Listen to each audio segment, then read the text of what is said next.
Speaker, আপনাকে ধন্যবাদ। আজকে আমি কথা বলতে চাচ্ছি লোডশেডিং নিয়ে। এখন আমাদের বিশেষ করে গাজীপুরের কাপাসিয়ায় 10 থেকে 12 ঘন্টা পর্যন্ত লোডশেডিং হয়। সেখানে চিকিৎসা ব্যবস্থা ব্যাপকভাবে ব্যাহত হচ্ছে। এই বিদ্যুৎ না থাকার কারণে সেচ ব্যবস্থা ভেঙে পড়েছে।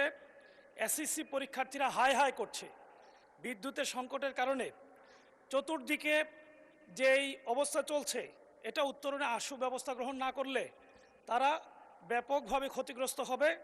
বিষয়টি দেখার জন্য সম্মানিত বিদ্যুৎ এবং জ্বালানি মন্ত্রীর কাছে বিনয় অনুরোধ করছি। একই সাথে যেহেতু আমার নির্ধারিত বিষয় শেষ হয়েছে, একটি বিষয় আমি নজরে আনতে চাই। আজকেই এটা নজরে এসেছে যে এই সংসদের বিভিন্ন পণ্য ক্রয়ে, দ্রব্য ক্রয়ে ব্যাপক দুর্নীতি হয়েছে।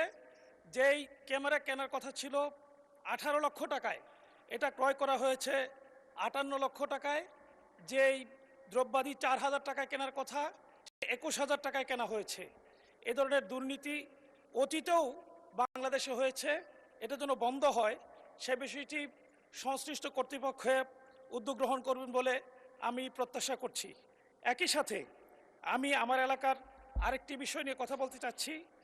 আমার এলাকা গাজীপুর 4 কাপাসিয়ায় দ্বিতীয় সেন্ট মার্টিন খ্যাত পরিচিত ধাঁধারচর পর্যটনের জন্য একটি উপযোগী এলাকা। মাননীয় পর্যটন মন্ত্রী মহোদয়ের কাছে আবেদন, যদি সুযোগ হয় সফর করে এই এলাকাকে বিশেষ পর্যটনের আওতায় নিয়ে আসার জন্য সরকারি বিশেষ উদ্যোগ গ্রহণ করা হবে। এই এলাকাটি ঢাকা নিকটবর্তী হওয়ায় প্রচুর পর্যটক সেখানে আসবেন বলে প্রত্যাশা করা যায়। একই সাথে